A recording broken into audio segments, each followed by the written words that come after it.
Kensington, Philadelphia. Hotbed for poverty, crime, and drugs. One of Philly's most dangerous and notorious communities.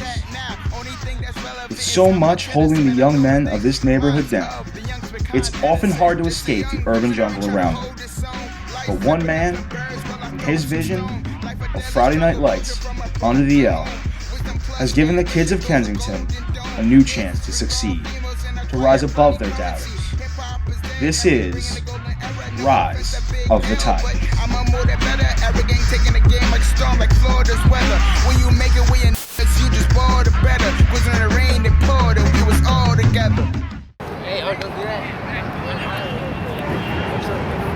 It's a crisp autumn afternoon as the Kensington Tigers take the field for practice.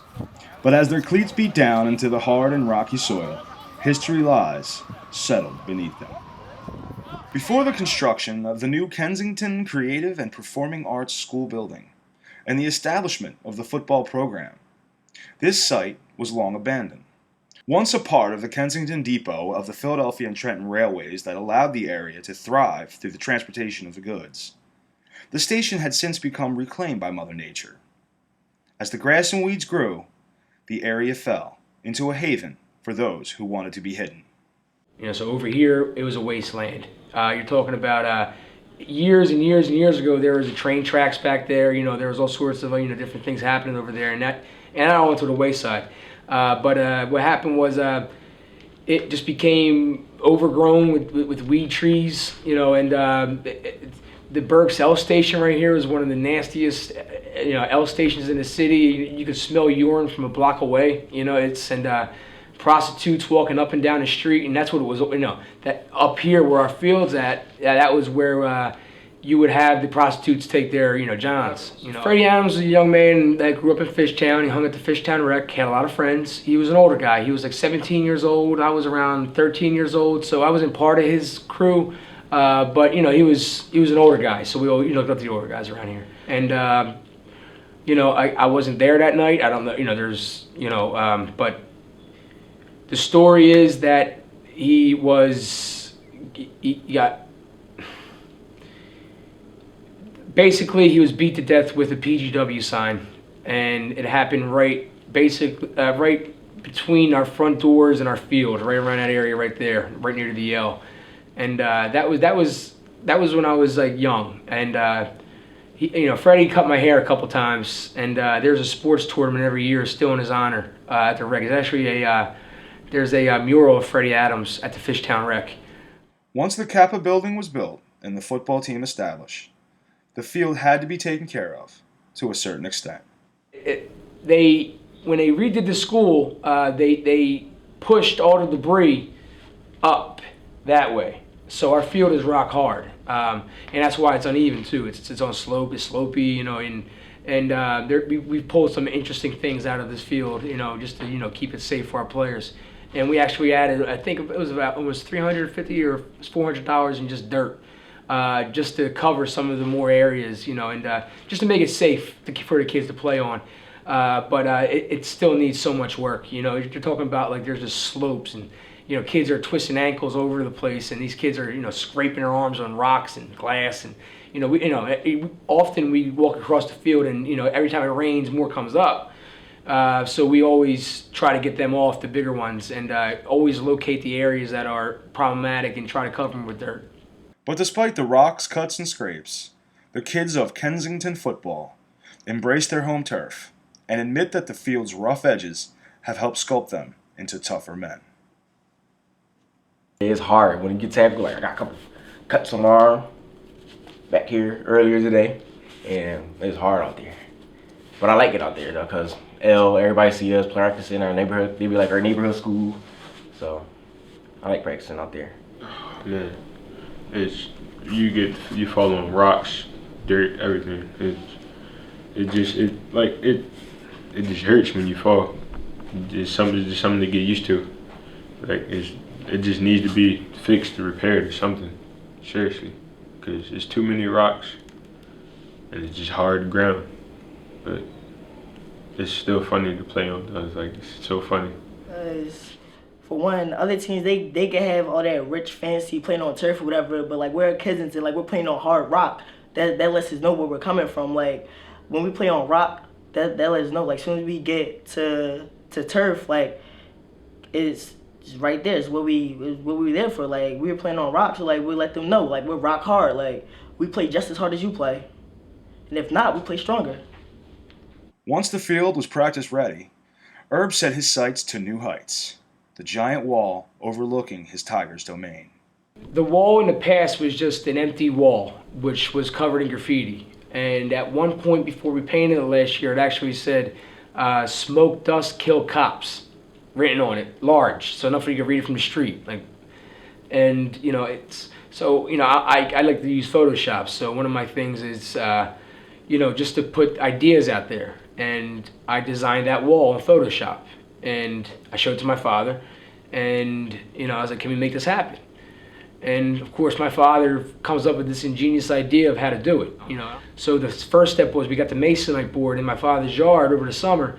We laid it out, you know, and then we drew the letters on, and then we got a router, and we just, you know, start routing out the, you know, the part for the yellow, and you know, and each letter was 2 pieces of masonite board, you know, so we had to like cut them in half, and you know, there's a lot of different angles and a lot of different, you know, different moves and stuff like that. And so once that was done, that was a very time-consuming process, the routing of the letters and making sure they were perfect, because that's what we're using as our templates to draw it on the wall. And we, you know, traced each letter on the wall with Sharpie markers, and then, you know, all around, you know, all the little intricacies of these varsity letters, you know.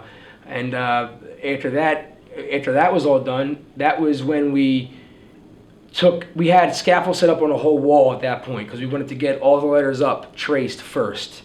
And then after that was done, that was when we moved back to our, you know, respective houses, you know, and start just bringing 4 pieces of scaffold over a day and working on each letter, like 1 letter a day. Like I would do a letter, he would do a letter.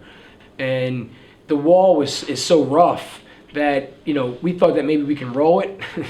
Not a shot, you know, because when you roll it, you're missing, you know, it was like 65% of it wasn't getting touched. So what we end up having to do is use actual small paintbrushes to, you know, get in there with, you know, all the little holes and cracks and everything else. But yeah, it was it was one of the best experiences of my life working with my father to get that done. And just seeing his skill set in action is always something special to me. Herb sees this new wall as a symbol for his players and all children in the community to look up to and feel inspired by.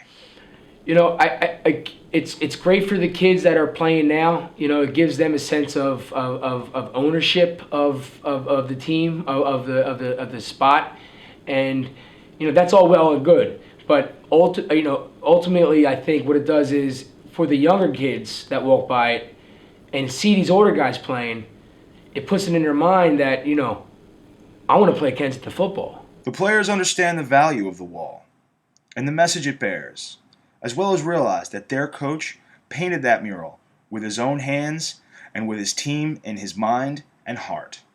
When we first started, it was just a plain wall, and there was all this trash underneath it.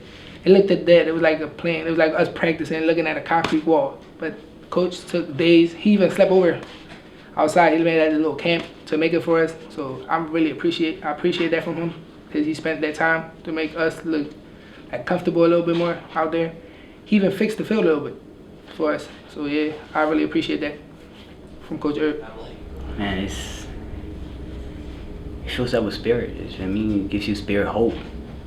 It's something you feel inside when you out there. You put your helmet on, you look out to the side, you see at Kensington. You look to the side, you see people stopping in the gate, looking at you practice. You feel like I'm making an impact in this football team and in the school.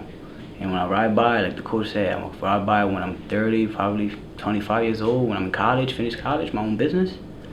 And I'm coming and be like, I'll play for that team. I helped start that team. When it wasn't like that, people just used to come and graffiti on it and like do all kinds of crazy pictures on it. But now that they see Kensington, it's like they don't even go near the wall. It's like they show respect. So it's like the community respect us now for what we're doing. Like we're making history out here. But practice isn't always about getting down to business and learning X's and O's. It's also about fun and expressing yourself, For example, 3 members of the Tigers linebacker corps all have glowing personalities that shine both on and off the fields. Linebacker Christian McNasty Cruz likes to make it nasty with aggressive pursuit of the opponent. The team joker, McNasty uses his humor to maintain positive morale, and his distinct sense of community pride is emboldened by the progress going on around him. It's like a nickname I got since I was like in middle school. Cause all the time I got hurt or something, I never told coach, and I just kept playing even harder. Like it actually like encouraged me to play better.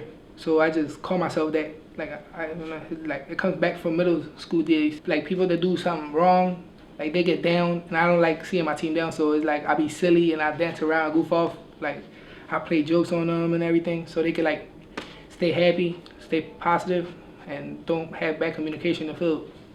Even when I graduate from here, I'm gonna be out there and I'm gonna be trying to like pump these little kids up so they can get hard and they can make nasty like me. Chris McNasty, or Christian Cruz. Christian Cruz, I've seen Christian for 4 years of high school, or I'm sorry, 3 years of high school. He's a junior this year. And Christian is, he's had some problems, you know, with his behavior in school over the last couple of years. Just getting into fights and just, you know, he has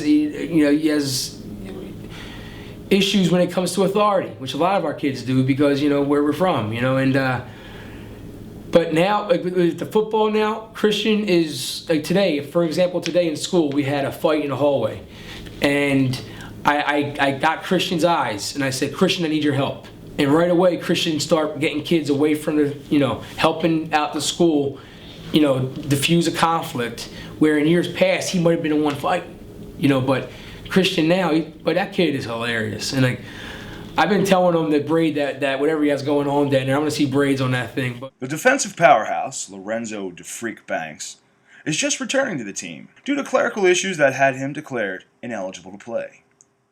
Because of that, DeFreak was noticeably absent last week, but his return has been welcomed. This future leader produces results. I hit hard, I'm super fast, and it's just I can't be blocked by anyone at all. And I get back there so fast. Like one time, like I just went like one game where somebody just timed how fast it takes me to get to the quarterback. Me and myself personally, I would think it only took me about like a good 3 to 4 seconds to get back there. But it's nothing I can't do. Lorenzo, what an intelligent young man. Like Lorenzo, you know, he very impressive from what he has to deal with on a daily basis personally. But he almost couldn't play for us this year because he came from a school last year that didn't keep track of his attendance at the end of the year, and he was ineligible. But luckily, we were able to work through that by talking to the school, and his mother contacted the school, and you know, and when I told him that he was in attendance ineligible, he gave me his pads right away. He said, "Coach, I understand. Like, he's a fine young man, and he's going to be nasty coming out in a couple of years. I'm telling you, this offseason coming up, he's going to be working out. He's going to get bigger and stronger. And if you watch that game tape, he's in the back of that line almost every play. You know, just busting through that line. And he has a heart the size of a lion, that kid." Puerto Rico native Melwin Santiago is the field general of the Tigers' physical defense. This tough-as-nails senior brings a presence onto the field that is intimidating, and his personal story is inspiring. Originally born in Puerto Rico, December 31st, 1994, Manatí, Puerto Rico. I mean, came here when I was 8. Times over there were hard. It's still hard. Always drug infected. So my mom was the best thing to move over here with my family. So we moved over here. Started 3rd grade up in Cramp Elementary School. That's when I first saw football. That's when I first saw kids playing around. I was like, tossing the ball, and like I didn't know what to do. But when I felt the ball and I was running, I was hitting on concrete. Hitting on concrete is just awesome. And since 3rd grade, I've been playing football ever since. This is awesome feeling. I first put pads on when I was in middle school. And that was when I played for the Moss Eagles. And I started that year. My first year ever putting pads on, getting chills, man.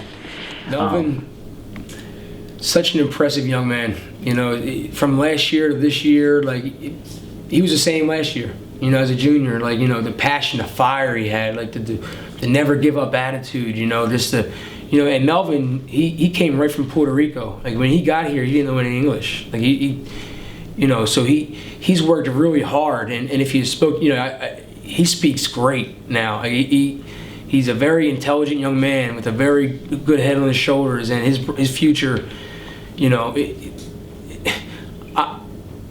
Melvin's one of my favorite players I've ever encountered, just because with the other players, he makes them work harder. You know, he really makes them, like, and you see it in his eyes. And when our practices were canceled for a week due to the physical problem we had, when he would come out, he came up here every day. Coach, do we have practice? Sorry, Mel, not today. Heartbreaking, you know, to see the look in his eyes, you know, just like, because you know how much this means to him. And with only like 3 games remaining in our season, this is it for Mel, playing football, you know, with pads on. You know, this is end game for Mel now, you know. So Melvin is just, he's a special young man, Melvin. And he's worked through a lot of adversity and a lot of injuries. And you know, he just that never give up attitude, though, you know. And you know, he has a special set of shoulder pads with like padding underneath him to help his shoulder out, you know, and some different exercises he can't do because of his shoulder. But you would never know that from watching him playing. You know, he gives it his all every single play, every play of practice, pushing everybody else. The Tigers' second game of the season pitted them against George Washington High School, a team looking for retribution after last year's defeat. Very good. You know, so we went into Washington last year and we took care of business. And that's what I tell the kids on the bus. What are we here to do? We're here to take care of business. And that's why we go on the bus. That's why we go on these road games. And until we get our home field, we're on business trips. Offensively, the Tigers aired the ball out early and often, showcasing the physical gifts of number 11 quarterback Felix Rodriguez. I want to be more of a pocket guy. I'd rather sit in the pocket and throw the ball more than I'll run.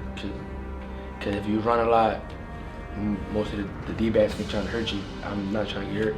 But I run if I have to. If I don't have to, I'll throw the ball. If I have to, I'll run. But I'd rather throw the ball than run. So I'd rather be a pocket passer. The Tigers scored their first touchdown of the year when Rodriguez connected with his brother, number 16, Khalil Rogers. I lined up and I said Tigers down, and I looked, and the receiver I actually threw it to was my brother Khalil. I looked and I seen the cornerback was smaller than him, so I called an audible, told him to do a double move.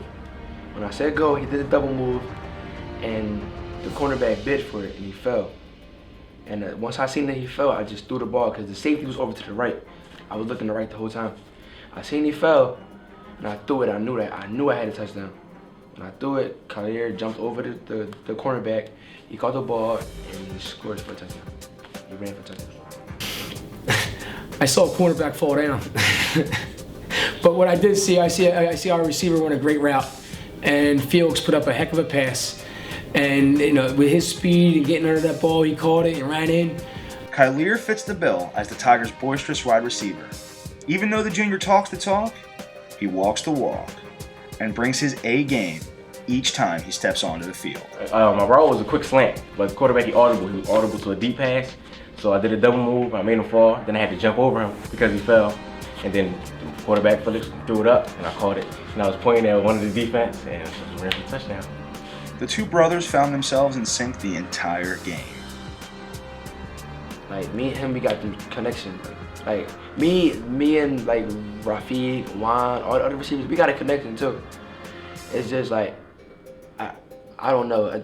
I guess I got a better connection with Khalil than I do with all the other receivers, because I know him so well. It was a quick slant, and it went off. I don't know his name. I think his name was Acer. It went off of his head, and then I saw the ball in the air. So I just went for the ball, and then got another catch. And in a display of athleticism, Rodriguez recovered a high snap and made a play with his legs and arm. When that happened, the first thing I was thinking about is be calm. Like, you can't freak out, because if I'd have flipped out and got nervous, then the whole play would have been broken down. But I just picked the ball up, and my receivers did a great job. They kept running the same route, and they noticed that I scrambled to the right, so he was running with me. And as I'm looking, I seen Rafiq cut across the field and know that, oh, I got a man. So I threw it to Rafiq, gained like 10, 15 yards, and he caught the ball, and then we got first down, and then we just started over again. Of course, like the bad snap, like that's something we got to work on, like, you know, and fix that, because that shouldn't have happened. And but the offensive line did a terrific job giving Felix enough time not to get sacked and pick the ball up and give himself some time to roll out and to find Rafiq on the sideline. And Rafiq made a great catch. And it's when stuff like that, that's what a team does. You know, a team a team has a line, and they protect their quarterback, and it gives them time to make that pass and get us positive yards. However, the quarterback's play was not flawless, throwing a pick six early in the game. The linebacker, their defensive line, their linebacker, he blitzed in, and I guess our running back forgot the chip block, so we came in, and I started running, and as I went to throw it to Rafiq, he hit my arm, and when he hit my arm, the ball came off like on a kind of the wrong angle, and he jumped the pass, and I could have made the play, but I got tackled. And by the time I got up, he was already like 5 yards away from me, so I wasn't catching him, and he already scored. You know, that was very deflating, you know, but at that point we were driving the ball, we were moving the ball, and then that pick six happened, and I blame myself for that call. We were moving the ball up the middle on the run game, and I think I should have kept running the ball at that point. But I like to pass, you know. I like the air game, you know. And with a quarterback like Felix, who has a nice arm and has a very good head on the shoulders, it's something I would like to utilize more. And as a JV team, moving forward, is something I want to work with, you know, passing game. But the running game, Dejan is a heck of a runner, you know, and giving him opportunities to run up the middle. I need to do a better job of giving him more opportunities to get up that hole and hit those holes. But that's also the offensive line providing those holes. You know, so there's work to be done. Like, it's hard to forget about a pick six. It's hard to forget about. But I went into the huddle. I was telling my team, like, look, we got this. Like, that play is old. Let's work on what we're doing now. And we just kept moving the ball. And kept playing. I kind of did do that in the back of my mind. Like, I wasn't worried about it because it already happened. So it's not like I could take it back. So it happened. I was like, all right, that's over with. Let's move on and do what we gotta do now. The defense, which is a point of pride for Kensington, took control early, shutting down Washington's first 2 drives, which because of a special teams miscue, were back-to-back. You know, we opened the game up. We stopped them on a three and out. You know, they had a bad punt and went straight up in the air. It came down and hit one of our guys on the head. They got it back, you know, and they drove down the ball. You know, we stopped them again, you know, another muff punt. So it's practice, you know, it's getting out there and doing the fundamentals, you know, making sure, but it's having a young team. Gritty play from linebackers number 52, Lorenzo Banks, and 42, Melwin Santiago, kept the Tigers in the game early. It's a great feeling. I love it. That impact you get, and then like when you know it's a good hit, you get up like, yeah, I made that hit. Cause I'm great with reading my offenses, so I would know what they're doing just by looking at the running back's eyes. And then once I just get through there and I see I can make the hit, once I feel that big hit, it just is like fireworks everywhere. It feels so good to hit hard. It really does. And then the celebration, that's just me letting my energy out, knowing that I'm doing a great job in my position, stopping everything that I need to do. But physicality took its toll as injuries began to mount on the Tigers. Ultimately, mental lapses that frustrated the players led to 3 touchdowns by Washington, as Kensington lost 22-8. Well, I was just getting upset over it. Like, I'm just letting people get behind me when I'm not supposed to do that, and like I'm letting people get into my head and take me out my zone. So I just gotta work on that.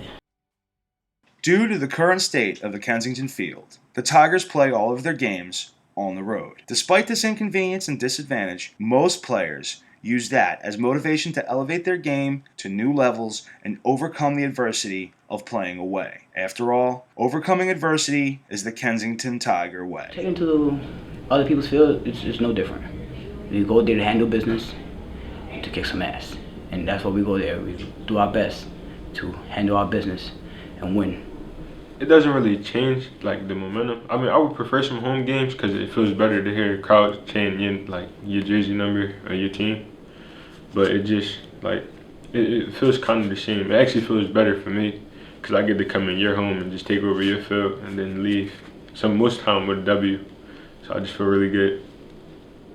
I don't care what nobody say. Like they can say we corny or whatever, but we're a bomb squad. Like we're a family for real. We're here. We're Rise of the Tigers. Like here, like we're basically just to blow other teams out the water. Damn right, pouring, feeling like it was storming. Cold nights, long days, none of these hoes was calling. Got a little bit of buzz and we're no longer foreign. If you hate, do you like James? I'm still scoring. Now they hit me up, oh yeah, you rapping now. But here's some beats from my SoundCloud. But me, I'm just adding to my craft. Trying to give advice like crack it is whack. Keep your prints off a strap. Keep your eye on everyone, cause your back they will stab. Don't ever wipe that chick with